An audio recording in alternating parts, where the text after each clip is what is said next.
चलिए आज स्टार्ट करते हैं। तो इससे पहले की वीडियो में हम लोगों ने देखा था कि विभव क्या होता है और विभवांतर क्या होता है। तो आज हम लोग देखने वाले विभव प्रवणता क्या होता है। तो मान लो आपको ये एक लाइन हुआ, इस लाइन का यहाँ पॉइंट ए है और यहाँ पर पॉइंट बी है, और यहाँ से यहाँ तक का जो लंबाई है वो आपको 3 मीटर फॉर एग्जांपल मान लेते हैं। यहाँ से यहाँ तक 1 मीटर, यहाँ तक 2 मीटर और यहाँ तक 3 मीटर। क्लियर। पॉइंट ए और बी एक लाइन का प्रारंभिक और अंतिम बिंदु है, और इस लाइन का जो लंबाई है वो 3 मीटर है। 3 मीटर में या ए से यहाँ सी तक 1 मीटर, डी तक 2 मीटर और बी तक आपको 3 मीटर हो गया। तो यहाँ पॉइंट ए है, तो पॉइंट ए का विभव बी ए और पॉइंट सी का विभव भी सी। तो यदि हम लोग पॉइंट ए से सी तक जाएंगे, इट मीन्स इकाई लंबाई जाएंगे, तो इकाई लंबाई जाने में विभव में जो परिवर्तन होगा उसी को हम लोग विभव प्रवणता कहते हैं। क्लियर। तो विभव प्रवणता क्या हुआ, तो इकाई लंबाई तय करने पर, इकाई लंबाई तय करने पर विभव में जो परिवर्तन होता है उसी को हम लोग बोलते विभव प्रवणता। उस तो वही बात आपको यहाँ दिखाया गया है, प्रत्येकांक लंबाई में विभव के मान में परिवर्तन को विभव प्रवणता कहते हैं। प्रत्येकांक लंबाई में विभव के मान में परिवर्तन को विभव प्रवणता कहते हैं। इस विभव प्रवणता को के द्वारा सूचित किया जाता है, और उस के का फॉर्मूला हुआ के इक्वल टू डेल्टा वी बटे डेल्टा एल। यहाँ डेल्टा वी क्या दिखाता है, तो यह विभव में परिवर्तन के मान को दिखाता है। यहाँ वी हुआ विभव और डेल्टा दिखाता है परिवर्तन के मान को, एल हुआ लंबाई और डेल्टा दिखाता है उसमें परिवर्तन के मान को। इट मीन्स प्रत्येकांक लंबाई के विभव में जो परिवर्तन हुआ वही विभव प्रवणता हो गया। और सामान्यतः इसका फॉर्मूला ये होता है, बट किसी किसी किताब में आपको इसी का न्यू फॉर्मूला डेल्टा वी के प्लेस पर वही मिलेगा सेम वैसे। और यहाँ एल जो है डेल्टा एल, उसके प्लेस पर आपको डेल्टा एक्स मिल सकता है, डेल्टा वाई मिल सकता है, डेल्टा जेड मिल सकता है। तो चाहे डेल्टा एल हो या एक्स हो या वाई हो या जेड हो या आर हो, ये सभी टर्म आपको सिर्फ और सिर्फ लंबाई में परिवर्तन को ही दिखाता है। यदि आपको ऐसा प्रश्न आवे कि विभव प्रवणता का एसआई मात्रक क्या होता है, तो अभी आप लोगों ने जस्ट देखा है कि विभव प्रवणता का फॉर्मूला ये डेल्टा वी व डेल्टा एल होता है। यहाँ डेल्टा वी इट मीन्स विभव में परिवर्तन, और उसका मात्रक होगा वोल्ट, और एल मतलब लंबाई, लंबाई का मात्रक होगा मीटर। तो विभव प्रवणता का एसआई मात्रक वोल्ट पर मीटर होगा। क्लियर। तो विभव प्रवणता का एसआई मात्रक वोल्ट पर मीटर होगा। अब हम लोग देखते हैं विभव प्रवणता का विमीय सूत्र क्या होता है। तो आप लोग पहले ही जानते हो कि विभव प्रवणता का जो संकेत होता है, सिंबल होता है, वो के होता है, और इस के का फॉर्मूला होता है वी बटे एल। ठीक है। यहाँ वी होता है विभव और एल होता है लंबाई। और आप लोग विभव का फॉर्मूला पहले ही पढ़ चुके हो कि डब्ल्यू बाई क्यू नॉट होता है, और यहाँ पे एल लंबाई आ गया। तो यहाँ जो विभव, यहाँ जो कार्य है, इस कार्य का विमीय सूत्र, तो इस कार्य का विमीय सूत्र होता है ml2t-2। और यहाँ जो आवेश है उसका फॉर्मूला होता है at, और यहाँ जो l उसका होगा l। ठीक है। और इस टोटली टर्म को सॉल्व करने पे आपको ml3 आता है। तो वही आपको विभव प्रवणता का विमीय सूत्र हो गया। क्लियर। यहाँ जो आया आपको ml-3 तो यही आपको विभव प्रवणता का विमीय सूत्र हो गया। अब हम लोग देखने वाले हैं कि विद्युत क्षेत्र तीव्रता और विभव प्रवणता में क्या संबंध है। तो जो फॉर्मूला इससे पहले था delta W equal to minus F delta X, वही यहाँ पर है। अब डेल्टा डब्ल्यू यहाँ आ चुका है, और आप इससे पहले पढ़ चुके हैं कि electric field intensity vector E, या ई का फॉर्मूला होता है एफ बाई क्यू नॉट। तो इलेक्ट्रिक फील्ड इंटेंसिटी ई का formula F by Q not. हम लोग को यदि यहाँ पर एफ का वैल्यू निकालना है तो एफ का फॉर्मूला होगा क्यू नॉट ई। तो एफ का फॉर्मूला क्यू नॉट ई यहाँ आ चुका है, डेल्टा एक्स यहाँ आ चुका है, डेल्टा डब्ल्यू यहाँ है। अब यहाँ पे क्या है, यहाँ जो क्यू नॉट है वो क्यू नॉट और डब्ल्यू कहता है, हम साथ साथ हैं। तो डेल्टा डब्ल्यू यहाँ आ चुका है, क्यू नॉट बाय में आ चुका है, यहाँ पर माइनस ई हुआ और फिर डेल्टा एक्स हुआ। ठीक है। और इससे पहले आप विभवांतर का फॉर्मूला पढ़ चुके हैं, delta V equal to delta W by Q naught. तो यहाँ भी delta W by Q naught, it means हम लोग इसको विभवांतर बोल सकते हैं। डेल्टा वी यहाँ आ चुका है, यहाँ पर माइनस ई डेल्टा एक्स यहाँ आ चुका है, डेल्टा वी यहाँ आ चुका है, और डेल्टा एक्स यहाँ से बाय में आ गया। बचा आपको इलेक्ट्रिक फील्ड इंटेंसिटी। अब क्या किया गया, इसी का साइड चेंज किया गया, और जब साइड चेंज किया गया तो ई यहाँ आ चुका है, delta we by delta x यहाँ आ चुका है। नेगेटिव साइन को हम लोगों ने मेंटेन रखा है। तो ये आपको इलेक्ट्रिक फील्ड इंटेंसिटी और पोटेंशियल ग्रेडियंट में रिलेशन हो गया। मतलब ये विद्युत क्षेत्र तीव्रता और विभव प्रवणता में संबंध हो गया, क्योंकि आप लोग को पहले ही मैंने बता चुका है कि विभव प्रवणता का formula delta we by delta x होता है, तो वो यहाँ आ चुका है। और यहाँ पर ये विद्युत क्षेत्र तीव्रता कैपिटल ई होगा। तो चलिए अब हम लोग देखते हैं समविभवी तल क्या होता है। तो इसके नाम में ही सम मतलब बराबर, विभवी मतलब विभव, और तल मतलब सतह, मतलब जिस तल के, ठीक है, प्रत्येक बिंदु का विभव बराबर हो उसको हम लोग समविभवी तल कहते हैं। क्लियर।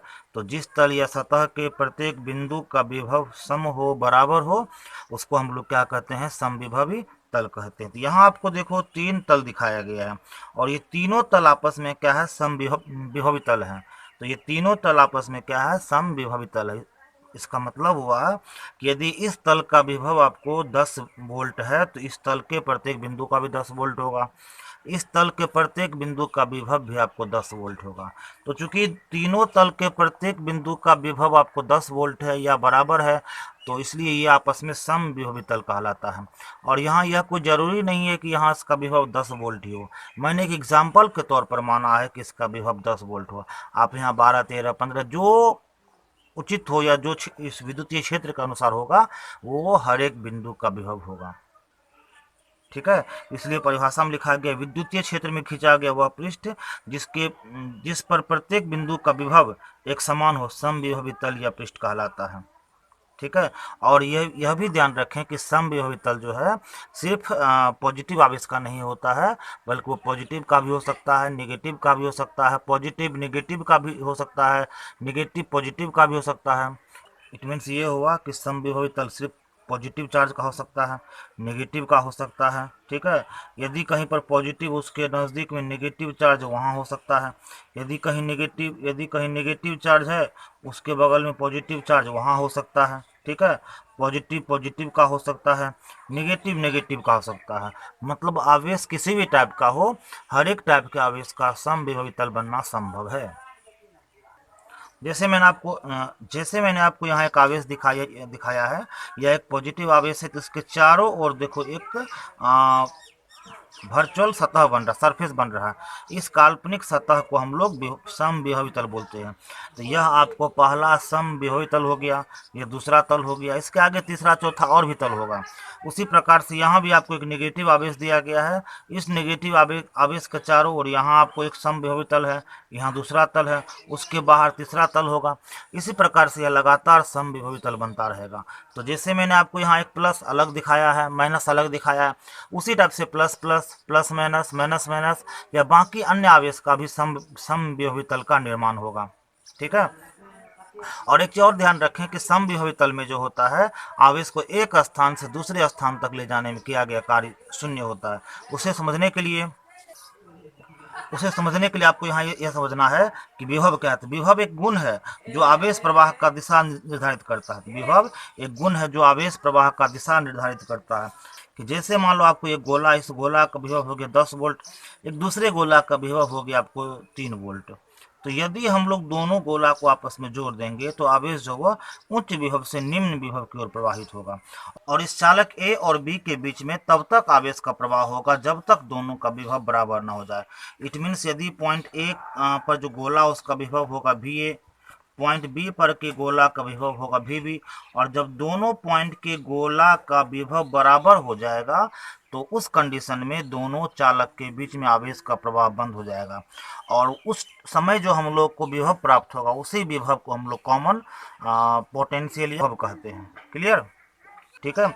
बराबर कहने का मीनिंग हुआ 10 प्लस 3 कितना 13 हुआ। तो 13 का हाफ यहाँ 6.5 वोल्ट यहाँ पे होगा, 6.5 वोल्ट यहाँ पे होगा। तो जब तक दोनों गोला पे 6.5 और 6.5 वोल्ट विभव नहीं होगा, इट मीन्स दोनों का विभव बराबर नहीं होगा, तब तक यहाँ आवेश का प्रवाह होता रहेगा। क्लियर। और एक चीज और ध्यान रखें कि जब दोनों का विभव बराबर हो जाएगा तो इसके बीच आवेश का प्रवाह बंद। और समविभवी तल में ही होता है, समविभवी तल के प्रत्येक बिंदु का आवेश बराबर होता है। इसका मतलब हुआ कि उसके दो बिंदुओं के बीच में किसी प्रकार के आवेश का प्रवाह नहीं होगा। क्लियर। समविभवी तल में दो बिंदुओं के बीच किसी प्रकार का आवेश प्रवाह नहीं होगा। तो आपको ऐसा क्वेश्चन पूछा जा सकता है कि क्या समविभवी तल में दो बिंदुओं के बीच आवेश का प्रवाह होगा, तो हाँ उसका आंसर होगा बिल्कुल नहीं होगा। चलिए हम लोग देखते हैं कि समविभवी तल में आवेश को एक स्थान से दूसरे स्थान तक ले जाने में कितना कार्य करना पड़ता है। तो विभवांतर का आप लोग इससे पहले फॉर्मूला पढ़ चुके हैं, delta V equal to delta W by Q naught होता है। ठीक है, तो विभवांतर का सेंस होता है कि दो पॉइंट के विभव का अंतर। तो समविभवी तल आपको यहाँ एक समविभवी तल हो गया, इसमें यहाँ पॉइंट A हो गया या 1 हो गया, यहाँ पॉइंट 2 हो गया, इस पॉइंट का विभव हो गया V1, इस पॉइंट का विभव हो गया V2, इसके बीच का जो विभवांतर होगा वो V1 माइनस V2 होगा। और delta W same by same यहाँ कॉपी पेस्ट होगा, क्यू नोट यहाँ आएगा। और चूंकि समविभवी तल में हर एक पॉइंट का विभव बराबर होता है, तो जितना विभव आपको पॉइंट V1 का होगा उतना ही विभव पॉइंट V2 का होगा। और जब दोनों पॉइंट का विभव बराबर होगा तो उसका जो अंतर होगा वह शून्य होगा। डेल्टा W यहाँ आ चुका है, क्यू नोट यहाँ आ चुका है। ठीक है, और हम लोग जब इस क्यू नोट को 0 से मल्टीप्लाई करते हैं तो वो 0 आता है। फिर डेल्टा W यहाँ आ चुका है। ठीक है, इसी को हम लोग उल्टा करते हैं, तो उल्टा करने पर डेल्टा W इक्वल टू यहाँ 0 आ गया। इसका मतलब यह निकलता है कि समविभवी तल में आवेश को एक स्थान से दूसरे स्थान तक ले जाने में किया गया कार्य शून्य होता है।